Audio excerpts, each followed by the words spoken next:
बिस्मिल्लाहिर्रहमानिर्रहीम। अस्सलाम वालेकुम my dear viewers, welcome back to my YouTube channel. आज की मेरी इस वीडियो का जो टॉपिक है वो है चैप्टर नंबर 10। चैप्टर नंबर 10 के जो न्यूमेरिकल्स हैं, ठीक है, इसकी एग्जांपल्स आपको नज़र आ रही होगी 10.4। ठीक है, तमाम स्टूडेंट्स पेज नंबर 205 जो है वो ओपन कर लें, ठीक है, और इस क्वेश्चन को बगौर देखें। ठीक है, इस क्वेश्चन को किस तरीके से हम लोग सॉल्व करेंगे। अगर आप मेरे इस चैनल पर न्यू हैं तो इसे सब्सक्राइब, लाइक एंड शेयर करना मत भूलिएगा। अगर आपको वीडियोस अच्छी लगती हैं और आपके कॉन्सेप्ट क्लियर होते हैं then you must have to be subscribe.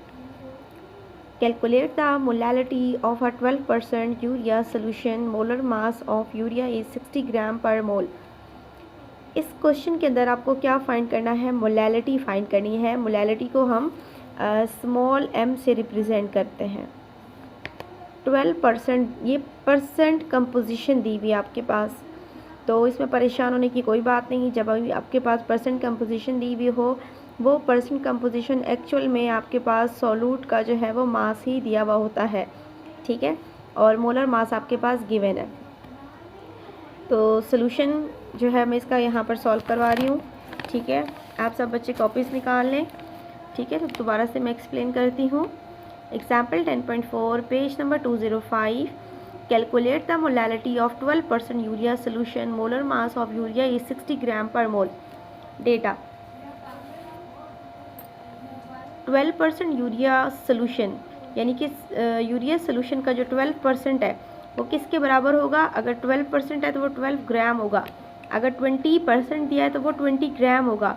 यानी कि जो भी परसेंट दिया होगा वो सोल्यूट का एक्चुअल में क्या होगा? मास होगा, ठीक है। मोलर मास ऑफ यूरिया जो कि क्वेश्चन में गिवन है 60 ग्राम पर मोल। मोलैलिटी जो कि स्मॉल m से रिप्रेजेंट की जाती है वो हमें फाइंड आउट करनी है। सोल्यूशन, जब भी बेटा आपके पास मास गिवन हो और मोलर मास गिवन हो, जिस चीज़ का गिवन होगा आप उसके क्या निकाल लेंगे? नंबर ऑफ मोल्स निकालेंगे। Number of moles of urea, number of moles का क्या फार्मूला है? Mass of a substance divided by molar mass of a substance. Mass हमारे पास सब्सटेंस कौन सी चीज़ दी हुई है? यूरिया दिया हुआ है। तो यूरिया का मास कितना है? 12%, ठीक है, 12 ग्राम। मोलर मास कितना दिया हुआ है? 60। तो 12 को आप 60 से क्या करेंगे? डिवाइड करेंगे। डिवाइड करने के बाद आपके पास क्या आंसर आएगा? 0.2 मोल्स, ठीक है। ये आपके पास नंबर ऑफ मोल्स आ गए यूरिया के। अब आप देखें कि सॉल्वेंट का जो मास है वो आपके पास गिवन नहीं है, तो आप क्या करेंगे? जब भी परसेंट कंपोजिशन क्वेश्चन में आपके पास दी गई हो परसेंट कंपोजिशन, तो परेशान होने की कोई बात नहीं। आप क्या करेंगे? जो सॉल्वेंट का मास होगा यानी कि सोल्यूशन का, ओवरऑल सोल्यूशन का, वो आप कंसीडर करेंगे 100, ठीक है। तो अब 100 में से 12 जो है वो क्या है? सोल्यूट है, ठीक है। एक जैसे कि हमारे पास बीकर है, ये देखें ये बीकर है हमारे पास। अब इसके अंदर 100 ग्राम जो है वो ओवरऑल सोल्यूशन है।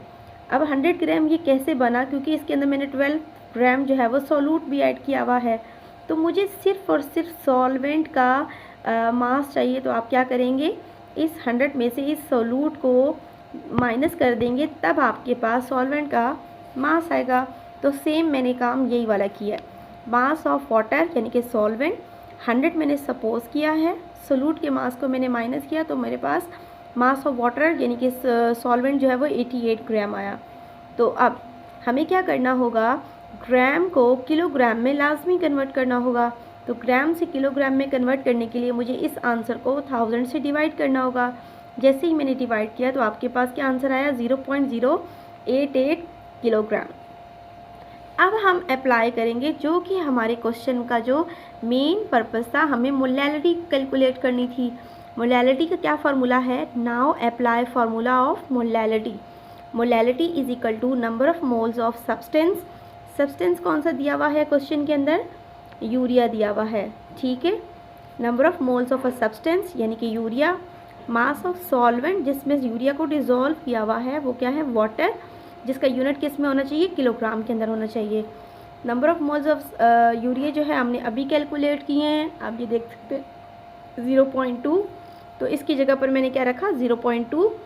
मास ऑफ सॉल्वेंट जो कि अभी मैंने कन्वर्ट किया है 0.088, वो आप लोग डिनोमिनेटर में रखेंगे, दोनों को डिवाइड कर लेंगे, तो आपके पास क्या आ जाएगी? मोलैलिटी आ जाएगी। ये नंबर ऑफ़ मोल्स हैं, तो ये रहे मोल्स, नीचे किलोग्राम है तो मोल्स पर किलोग्राम, ये इसका क्या हो जाएगा, यूनिट हो जाएगा मोलैलिटी का। ये हम लोगों ने किसकी मोलैलिटी कैलकुलेट की है, molality of urea. It is a correct method to report the answer of the question. Thank you so much student for watching my this video. Hopefully कि ये न्यूमेरिकल आपको क्लियर हो गया होगा। तमाम स्टूडेंट इस क्वेश्चंस की बहुत अच्छे तरीके से प्रैक्टिस करें। इस तरह का सेम क्वेश्चन एक्सरसाइज के अंदर जो क्वेश्चन नंबर 1 दिया हुआ है वो सेम इसी पैटर्न से सॉल्व होगा। तो आप तमाम स्टूडेंट उसकी प्रैक्टिस करके मुझे कमेंट सेक्शन में ज़रूर बताइएगा कि ये क्वेश्चन आपको कितना समझ आया है। Thank you so much. New video में जल्दी मिलती हूँ। अल्लाह हाफिज़।